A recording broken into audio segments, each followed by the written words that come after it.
आपकी अदालतमध्ये producer director Mahesh भट यांच्यावर एका गँगस्टरने आरोप लावला आहे की यांचे दाऊद इब्राहिमशी संबंध आहेत. महेश भट साहेब, गँगस्टर रवी पुजारी यांचा आरोप. आणि ते हे नाही म्हणाले की संबंध आहेत, ते म्हणाले की महेश भट दाऊद इब्राहिम आणि छोटा शकीलसाठी काम करतात. हे बघा, दिवसाढवळ्या तुम्ही एका सभ्य माणसाच्या घरी येऊन गोळी चालवाल, त्याच्यानंतर तुम्ही नॅशनल हुकअपमध्ये जाऊन त्या व्यक्तीला अपमानित कराल, असं म्हणाल की ते अंडरवर्ल्डशी कनेक्टेड आहेत, दाऊद इब्राहिमशी कनेक्टेड आहेत, केवळ यामुळे कारण मी नीडर होऊन मायनॉरिटीच्या इश्यूजना या देशाच्या समोर सादर केले आहेत आणि त्यामुळे ही व्यक्ती मला असं म्हणेल की माझे अंडरवर्ल्डशी संबंध आहेत. तर मला हे गरजेचे सुद्धा वाटत नाही की मी या व्यक्तीला, जो परदेशामध्ये बसलेला आहे, जो माझ्यावर आधी न सांगता गोळी चालवतो आणि मग तो हा आरोप लावतो की मी आपले स्पष्टीकरण द्यावं, कारण ही जनता समोर बसली आहे. मी त्यांना म्हणतो की तुम्ही माझ्या डोळ्यात डोळे घालून बघा आणि विचारा स्वतःच्या मनाला की उत्तर काय मिळतं. कारण मला यांच्या मनावर विश्वास आहे. मला यांच्या डोळ्यावर विश्वास आहे की यांच्या डोळ्यांमध्ये ती शक्ती आहे की माझ्या आत्म्यामध्ये डोकावून पाहतील की ही व्यक्ती तुम्हाला अँटी नॅशनल वाटते का? ही व्यक्ती तुम्हाला अंडरवर्ल्डचा माणूस वाटतो का? मी हिम्मत करून यामुळे बोलतो कारण माझं आयुष्य एक उघडं पुस्तक राहिलेलं आहे. मी आत्तापर्यंत काहीही लपवलं नाहीये आणि हे तुमचं कर्तव्य आहे. हे 100 करोड हिंदुस्थानींचं कर्तव्य आहे की तुम्ही एक लॉ अबाइडिंग करेजस हिंदुस्थानीचे रक्षण करावं.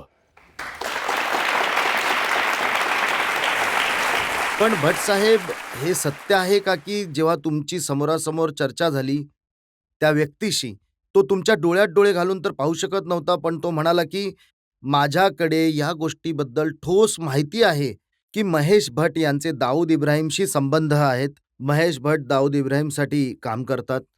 रजतजी, जर त्याच्या जवळ असेल तर मी त्यांना हात जोडतो.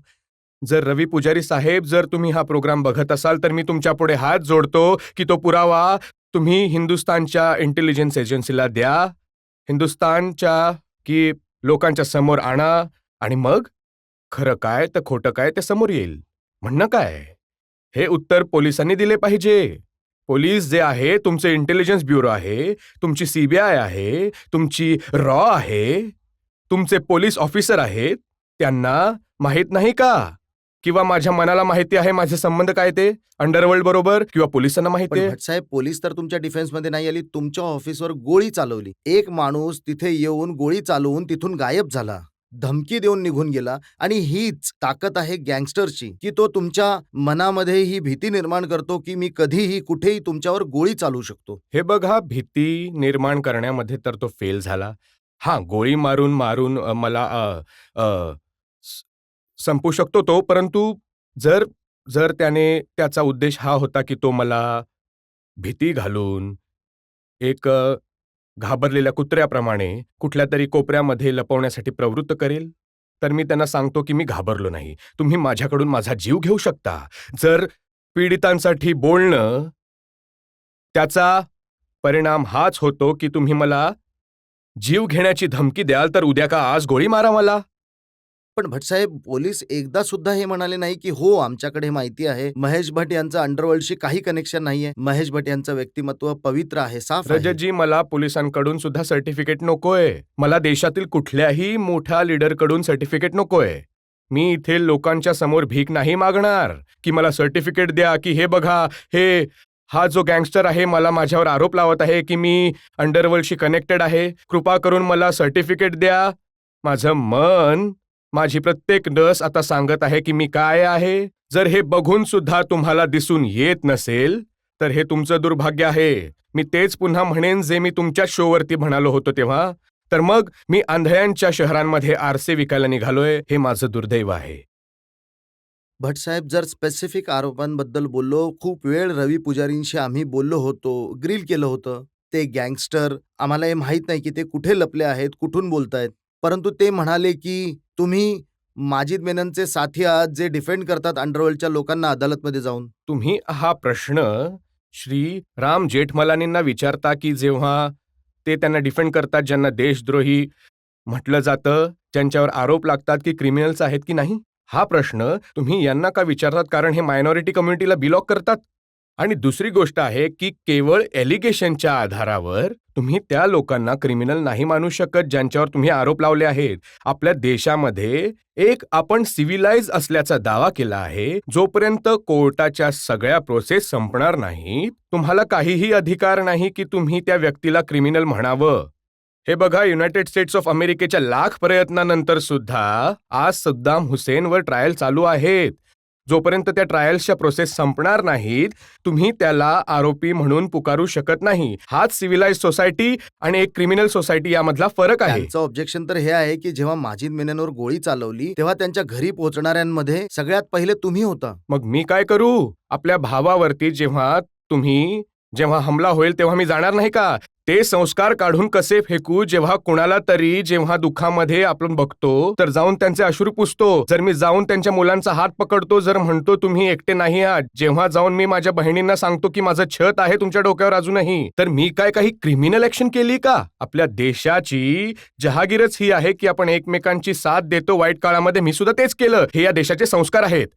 मी ते संस्कार पाळले आहेत. तर तुम्ही त्यासाठी मला क्रिमिनल म्हणाल का? त्यांचं म्हणणं आहे की जो व्यक्ती गँगस्टरला वाचवतो, जो अंडरवर्ल्डच्या लोकांना वाचवण्याचं काम करतो, तो तर देशभक्त असू शकत नाही ना. रजतजी, ज्या माणसाकडे लपवण्यासारखं काही असतं ना, तो अशा प्रकारे छाती ठोकून बोलत नाही. ज्याच्याकडे लपवण्यासारखं असतं ते आपल्या घरातून निघत नाहीत लोक, जसे माझ्या समाजातील लोक, ज्यांच्याकडे लपवण्यासारखं खूप काही आहे. अंडरवर्ल्डच्या नावाने खूप लोकांना ओळखतो मी. अंडरवर्ल्ड बद्दल बोलणं झालं तर मी कायमच बाहेर येऊन आवाज उठवला आहे. जर मी कोणाची साथ दिली आहे तर उघडपणे साथ दिली आहे.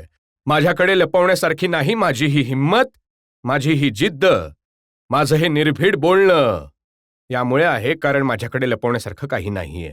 मी उघडपणे बाजारामध्ये उभा आहे. माझं आयुष्य एक उघडं पुस्तक आहे. जेव्हा ज्याला वाटेल डोकवायचं असेल तर डोकवा. तुमच्या आवाजामध्ये सुभाषचंद्र बोस यांचा जोश आहे, परशुरामाची ताकद आहे. परंतु आमच्या इथे वातावरण असं आहे की एकलव्याचा अंगठा कापला जातो, कर्णाचं कवच कुंडल काढून टाकलं जातं. आम्ही सगळे तुमच्या बरोबर आहोत.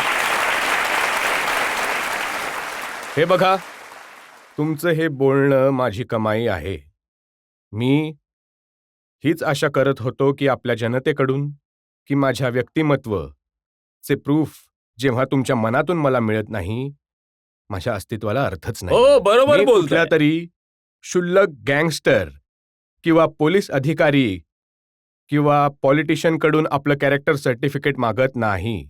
आपल्या जनतेच्या मनामध्ये ती समज आहे, तुमच्या डोळ्यांमध्ये ती क्षमता आहे की तुम्ही माझ्यावर एक नजर टाकून पाहाल तर तुमच्या लक्षात येईल या व्यक्तीचं कॅरेक्टर काय आहे, हा त्यांच्याशी संबंधित आहे किंवा नाही. तुम्ही उत्तर दिलं आहे. माझा विजय झाला आहे. थँक्यू. भट साहेब, तुम्ही तुमचा विजय मानाल यापूर्वी मला 2-3 प्रश्न तुम्हाला डोळ्यात डोळे घालून विचारायचे आहेत. हो,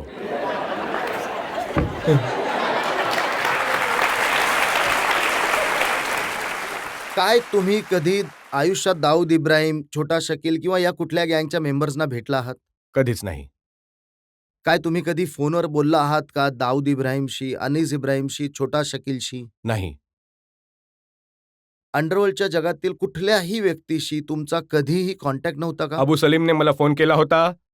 तो म्हणाला होता, भाई, आम्ही जेव्हा घाबरवतो, धमकवतो फिल्मवाल्यांना आणि ते पैसे देण्यासाठी तयार होत असतील तर तुम्ही का त्यांना पोलीसवाल्यांकडे पाठवताय? तेव्हा मी म्हणालो होतो, भाई ऐका, माझे वडील म्हणाले होते की शेजारच्या घरामध्ये जर डाकू आले तर लगेच पोलिसांना फोन करा. आम्ही तेच म्हणत आहोत, करत आहोत जे आमच्या संस्कारामध्ये आहे. तर तो हसला. त्याने मला फोन केला होता घाबरवण्यासाठी, धमकावण्यासाठी नाही. परंतु तो म्हणाला, हे बघा, तुम्ही मला सांगा, आम्ही सोडून देऊ, पोलिसांना नका, त्यांच्याकडे नका पाठवू, कारण मग आमचं कॉम्पिटिशन सुरू होतं. त्या व्यक्तीला आम्ही मारून टाकू ज्या व्यक्तीला तुम्हाला वाचवायचंय. आणि याचा उल्लेख मी लगेच पोलिसांच्याकडे केला होता. त्याने मला घाबरवलं नाही, धमकावलं नाही, केवळ एवढंच म्हणाला की पोलिसांकडे तुमच्या लोकांना पाठवू नका.